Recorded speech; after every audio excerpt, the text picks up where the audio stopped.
Logan Paul, or better yet, his legal team, is being unreasonable, and it's pointlessly costing Coffeezilla money by forcing him to file this motion. Filing in Texas federal court gives Logan Paul an advantage because Coffeezilla won't be able to use the Texas anti-SLAPP law. Look at somebody like Coffeezilla. Yes, he has a lot of YouTube subscribers. He's not anywhere near the capacity of his opponent. I mean, his opponent has an unlimited war chest to come at him and could essentially use this suit to drive him off the internet. After crashing and losing more than $3 million simply because a YouTuber exposed a scam, Logan Paul, driven by rage and ego, is now going after anyone who dared to criticize him, his company, or his actions. Watch this video till the end, because I'm about to show how behind the image of a so-called WWE star and the face of a controversial energy drink brand hides a man who can't even handle legitimate criticism. Let's dive in. The latest update from Logan Paul is that he's now attempting to silence the victims who spoke out against him and criticized his shady dealings involving millions. Despite people doubting Courtoom, or Scam Zoo, as many call it, they still had faith in Logan Paul. This is the same guy many grew up watching. The same guy who once laughed at a suicide victim in Japan. A man whose journey has been lined with scams from the start, whose goal seems to have always been money by any means, even if it meant conning his followers. They truly believed Logan wouldn't deceive them. They thought he would help them earn. That's why they invested in Courtoom. But, as expected, Logan Paul clung to his old ways and, in the end, fulfilled his so-called promise by ripping off the fans who believed in him. Then came the hero, the voice of reason, Coffeezilla, who stepped up and called out Logan's scam, saying, "You stole a lot, pay it back." I won't dive too deep into that part, because by now, everyone's aware of the story. That lawsuit dragged on for 2 years, and now Logan Paul and his lawyers are targeting Coffeezilla. They want to question him. Why did he say what he did, and why did he spread lies about Logan? Coffeezilla agreed to a Zoom call, but Logan, playing the bully card, demanded he appear in person, something that makes zero sense. This demand is costing Coffeezilla both time and money, all to answer questions about a scam he wasn't even involved in. Based on what I'm seeing in Coffeezilla's motion, I really do think that this should be an easy stipulation between the parties to allow these third-party witnesses to be deposed via Zoom. Logan Paul, or better yet, his legal team, is being unreasonable, and it's pointlessly costing Coffeezilla money by forcing him to file this motion and argue it. And at the end of the day, it's playing right into the narrative that Paul is a bully looking to punish his critics and now re-victimize the alleged victims. I completely agree with her. Logan Paul is clearly acting like a bully here, using harassment and legal pressure to intimidate Coffeezilla and silence any critics. Plenty of people called out Logan's behavior in the comments too. One said, "If you're going to demand someone travel for a deposition or court testimony, you should be covering the travel expenses." Another wrote, "I hope this nonsense just annoys the judge for wasting everyone's time and being so petty." And honestly, why should Coffeezilla have to fly out and talk to Logan Paul's legal team in person? Logan has a bad reputation for calling people to his turf just to humiliate them, like he did with a BBC journalist. He summoned the journalist all the way from the UK to Puerto Rico, only to send out a lookalike to mock and mislead them with fake responses. There's a strange atmosphere in the room, and a suspicious amount of Logan's own cameras pointed at us. All of a sudden, it becomes clear why. What's up, dude? How's it going? Thanks. Matt. Matt, sorry, I'm tired. No worries. Last night was hard. How are you enjoying? Is Logan coming? I'm right here, bud. You came all the way to Puerto Rico from England. This is your interview. Can you imagine how insulting that is? You're given the chance to sit for a BBC interview, fly the team all the way from England to Puerto Rico, and then you send in a body double just to disrespect them. Those journalists came all that way hoping to hear the truth directly from Logan Paul. But if you're hiding like a coward, it just proves you're guilty and don't have the courage to own up to your actions. Right now, Logan Paul is playing a dirty game. He's trying to wear Coffeezilla down financially. Even if Coffeezilla ends up winning the case, Logan wants to make sure he loses money doing it. And in the worst-case scenario, Coffeezilla could end up losing the case and his money. That's why Logan filed this lawsuit in Texas.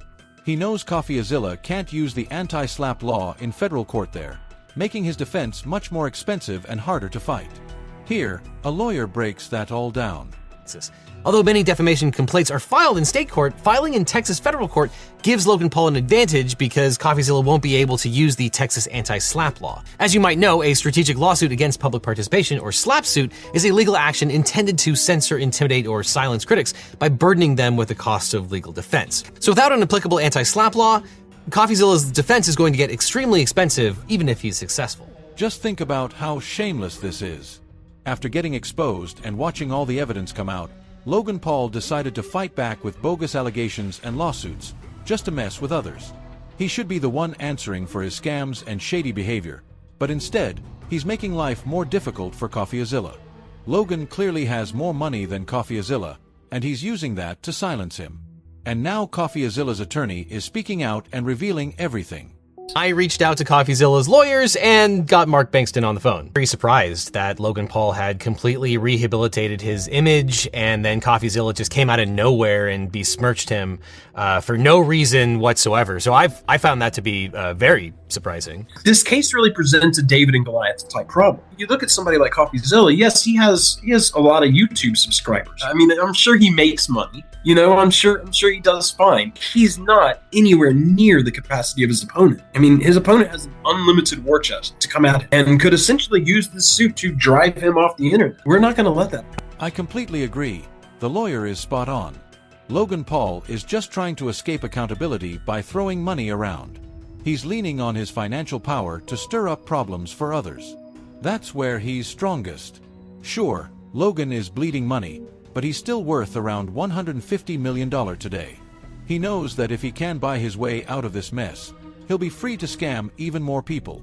His real goal right now is to stir up chaos for others while walking away with cash. And now, on top of that, he's shifting blame onto his co-founder, claiming they took all the money. Even Logan's manager, according to Logan, is supposedly innocent. We only lost money trying to pick up the pieces. As has been the case with dozens of crypto and NFT projects, the space is unfortunately ripe for bad actors to infiltrate projects that start with even the best intentions. Jake the Snake is no longer affiliated with Crypto Zoo, and we hope the money he reappropriated was worth ruining his reputation. Con man Eddie is being investigated by a higher authority that I cannot speak on. As you can imagine, I was not cleared from legal to discuss much of this, including the legal process being undertaken and the criminal investigations going on during the fallout. But I do appreciate you calling out that rats under my nose stole the game code, millions of dollars, and left Jeff and I abandoned with no team and knives in our back. At this point, Logan Paul just wants to push the blame onto everyone else with his made-up stories, pretending like he did nothing wrong after pocketing millions from his followers. How low can someone go? He's now trying to frame others as the bad guys while making himself look like a victim. But let's be real, people already know the truth. Logan Paul is slowly becoming the king of scams. So why is he trying to cause so much trouble for Coffeezilla right now? Is he really this ruthless? No, what he is scared. He's terrified that Coffeezilla will keep digging and uncover more dirt that could destroy his next shady business move. All people were buying was the marketing and the promises. And it wasn't just the NFTs they bought either. The Zoo token also skyrocketed in value. Who knows what's still buried under Cryptozoa, or if there's another shady project in the pipeline. This whole scandal has been downplayed, and Logan is just sitting there smirking, knowing no one has caught onto the next scam yet. We don't even know how deep the rabbit hole goes. Remember, Logan Paul has admitted before that Coffeezilla's investigations scare him. Coffeezilla, who's incredible, by the way, a very thorough, good-hearted, smart guy, did a deep dive into this project that I attempted to make called Crypto Zoo. And that's exactly why Logan is trying to derail Coffeezilla right now. He thinks that if he can cause enough legal trouble, Coffeezilla will be too distracted to expose whatever Logan's planning next. That's his entire strategy. At the same time, Logan wants to shift blame to his co-founders, pay some fines, and then move on to his next scheme. So what do you think? Is Coffeezilla really in trouble now? Or is Logan Paul the one who's actually digging himself a deeper hole?